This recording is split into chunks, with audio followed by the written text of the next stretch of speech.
उपचुनाव को लेकर बीएसपी का मंथन। आज बीएसपी पदाधिकारी और जिला अध्यक्ष को बैठक में बुलाया गया है। बीएसपी मुख्यालय पर आज सुबह 11 बजे ये बैठक होनी है। संगठन का विस्तार और पिछली बैठक की रिपोर्ट लेंगी मायावती। कांशीराम के परिनिवारण दिवस के आयोजन पर चर्चा भी होगी। नेशनल कोऑर्डिनेटर आकाश आनंद की यूपी में हो रही मांग, उपचुनाव वाले सीटों पर आकाश को मिल सकती है जिम्मेदारी। ये भी जानकारी निकलकर सामने आ रही है कि उपचुनाव वाले सीटों पर आकाश आनंद के यानी कि जो सभा है उन सभाओं की मांग हो रही है। तो ऐसे में आज की बैठक कई मायनों में महत्वपूर्ण मानी जा रही है। प्रत्याशी चयन पर भी अंतिम मुहर जो है वो लगेगी, ये जानकारी भी निकलकर सामने आ रही है, क्योंकि उपचुनाव में बीएसपी भी अब बड़ी तैयारी के साथ आगे बढ़ रही है। तो ऐसे में लगातार जो बीएसपी सुप्रीमो मायावती हैं वो एक्टिव नजर आ रही हैं। लखनऊ से ये जानकारी कि उपचुनाव को लेकर बीएसपी का जो मंथन है वो तेज हो गया है और बीएसपी पदाधिकारी और जिलाध्यक्ष को बैठक में बुलाया गया है।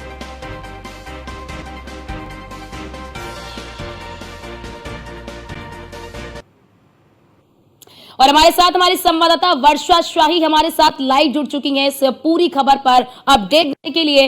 वर्षा, ये बैठक किन मायनों में महत्वपूर्ण मानी जा रही है और क्या ये माना जाए कि आकाश आनंद को एक और बड़ी जिम्मेदारी मिल सकती है? देखिए, बिल्कुल जिस तरह से देखिए बसपा लगातार अपनी तैयारी हर जगह कर रही है, चाहे वो हरियाणा का चुनाव जहां आकाश आनंद फील्ड पर उतरे हैं, जगह जगह जनसभाएं कर रहे हैं, वही बात करें उत्तर प्रदेश की तो अपनी जमीनी हकीकत को तलाशने के लिए बसपा अब लगी हुई है। अपने आप को मजबूत करने के लिए बसपा ने कई रणनीति बनाई थी, जिसको लेकर मायावती आज एक फिर से बैठक करेंगी। बैठक में पुराने जो चीजें रही उसकी जांच पड़ताल होगी कि किस तरह से क्या चीजें रही, किस तरह से काम किया गया, किस तरह से चीजें रही। उसके साथ जिस तरह से आकाश आनंद को दोबारा नेशनल कोऑर्डिनेटर बनाया गया था, उसी तरह आप देखिए उपचुनाव आ रहे हैं 10 सीटों पर और 10 सीटों पर बसपा अपने कार्यकर्ताओं को चुनाव लड़वाएगी और 10 सीटों पर वो नजर रखेगी कि आखिर किस तरह से 10 सीटों पर चुनाव जीता जा सके।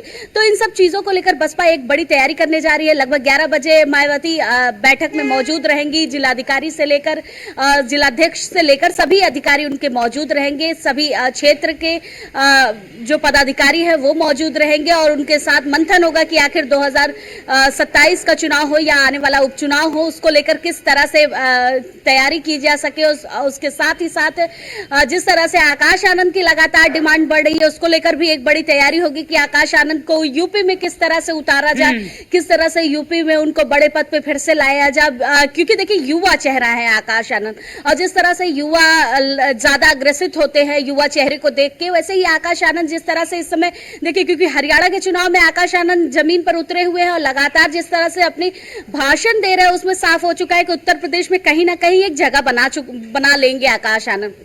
पहले भी आकाश आनंद जिस तरह से जनसभाओं में रहे हैं उसमें भी साफ हुआ था कि आकाश आनंद की वजह से बसपा में कहीं ना कहीं चीजें आई थी, एक जो संजीवनी की तरह देखा जा रहा था। लेकिन बिल्कुल देखिए एक संजीवनी की तरह आकाश आनंद फिर से बसपा को जागृत करेंगे और जिस तरह से मायावती अब दोबारा आकाश आनंद को जिम्मेदारी देंगी, तो जाहिर सी बात है इस 10 सीटों पर भी मंथन होगा कि आखिर किस तरह से क्या चीजें किया जा सकता है और किस तरह से आकाश आनंद को उतार के फिर उसके बाद बसपा पुरानी रूप में कैसे आ सकती है। देखिए बसपा का एक वर्चस्व रहा है उत्तर प्रदेश में, उसको देखते हुए बसपा जिस तरह से डाउन अप चली गई और उसके बाद अब आकाश आनंद को उठाया जा रहा है कि आकाश आनंद शायद बसपा की नैया पार कर सकते हैं। तो ये भी चीजें देखी जाएंगी कि बसपा को किस तरह से पार लगाया जा सकता है, 10 सीटों पे किस तरह से चुनाव लड़ा जा सकता है, उसके साथ ही साथ किस तरह से 2027 की तैयारी भी की जा सकती है। बिल्कुल वर्षा, क्योंकि जिस तरह का हर्ष लोकसभा के चुनाव में बीएसपी का हुआ है, उसके बाद से जो बीएसपी है वो खुद को मजबूत करने की दिशा में आगे बढ़ रही है। ऐसे में आज की इस बैठक में कौन कौन से महत्वपूर्ण और बड़े चेहरे हैं बीएसपी के जो शामिल होंगे? देखिए, अगर आज की बैठक की बात करें तो लगभग 11 बजे ये बैठक की शुरुआत होगी। सभी जिलों के जिलाध्यक्ष से लेकर छोटे से लेकर बड़े पदाधिकारी आज इस बैठक में शामिल होंगे और मायावती खुद इस बैठक में होंगी और लोगों को बताएंगी कि किस तरह से आगे की रणनीति रहेगी, क्या चीजें की जाएंगी और कैसे ये चुनाव लड़े जाएंगे। ये साफ हो चुका है कि मायावती खुद अपने हाथों में कमान ले रखा है उन्होंने और हर जगह जैसे भी छोटी से छोटी जानकारी होती है, छोटी से छोटी चीजें होती है, उस पर मायावती खुद आगे बढ़कर और काम करती है और लोगों को समझाती है और किस तरह से उत्तर प्रदेश की राजनीति में आगे बढ़ा जा सके, किस तरह से उत्तर प्रदेश की राजनीति में काम किया जा सके, इसको लेकर भी मायावती काफी तेज रहती है। देखिए, क्योंकि उत्तर प्रदेश में क्या वर्षा ये भी माना जाए, क्या वर्षा ये भी माना जाए, क्योंकि हमने लोकसभा के चुनाव में देखा था कि आकाश आनंद जिस तरह से जनसभाएं कर रहे थे, रैलियां कर रहे थे, एक बड़ा जो युवा वर्ग है वो उनके साथ जुड़ रहा था, उन्हें सुन रहा था। हालांकि बाद में उनको साइडलाइन जरूर किया गया। तो ऐसे में क्या यूपी के उपचुनाव को लेकर जिस तरह से आकाश आनंद की सभाओं की डिमांड की जा रही है, मांग की जा रही है, मांग को देखते हुए, युवा चेहरे को देखते हुए और युवाओं की मांग को देखते हुए आकाश आनंद को क्या ये जिम्मेदारी सौंपी जा सकती है? और दूसरा बड़ा सवाल मेरा ये आपसे कि जिस तरह से बसपा सुप्रीमो लगातार दलितों को लेकर अपनी आवाज उठा रही है, ये बताने की कोशिश कर रही है कि हम ही यानी कि बीएसपी ही दलितों के लिए एक बड़ी पार्टी है और दलितों की हितधारक है। देखिए, आकाश आनंद की बात की जाए तो पहले भी आकाश आनंद को जैसे ही नेशनल कोऑर्डिनेटर बनाया गया, लगातार जनसभाएं कर रहे थे। आकाश आनंद युवा चेहरा है और एक काफी अग्रेसिव रहते थे चीजों को लेकर, बहुत ही पॉइंटर वाइज बातें करते थे लोगों से।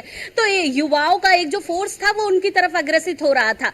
जाहिर सी बात है कि आकाश आनंद को डाउन अप किया गया लोकसभा में। फिर उसके बाद जब लोकसभा का रिजल्ट आया तो मायावती को शायद ये गिला हुआ कि शायद आकाश आनंद को डाउन अप नहीं करना चाहिए था, क्योंकि जिस तरह से युवा उनके साथ जुड़ रहे थे और युवा लगातार उनके साथ आगे बढ़ रहे थे, ये देखने को मिला।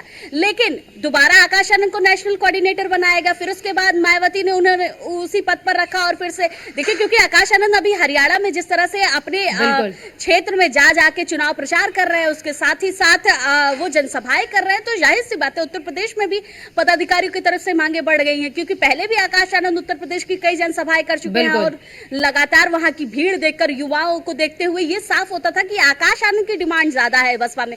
क्योंकि देखिए, युवा चेहरा तलाश हर कोई करता है, चाहे वो बसपा हो चाहे वो कोई भी पार्टी हो, उसमें युवा चेहरा जब तक ना हो तब तक ये माना नहीं जाता कि वो आपकी तरफ अग्रेसिव हो रहा है।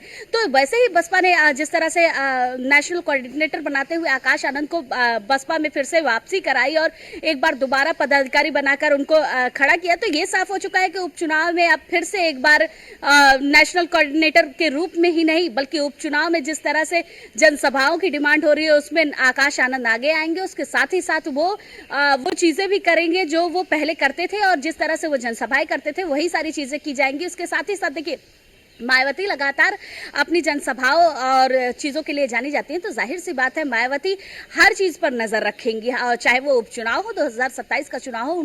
उन्होंने साफ कर दिया है कि जिस तरह से चुनाव चल रहे हैं वो चलते रहेंगे। लेकिन मायावती का देखिए एक बेहतर एजेंडा रहता है, वो पहले से ही दलितों की मानी जाती है कि दलितों का एक वोट बैंक मायावती के पास है, तो जाहिर सी बात है जो वोट बैंक उनसे छिन चुका था उसको वापस पाना चाहेंगी और उसी वोट बैंक पे वो चुनाव लड़ेंगी।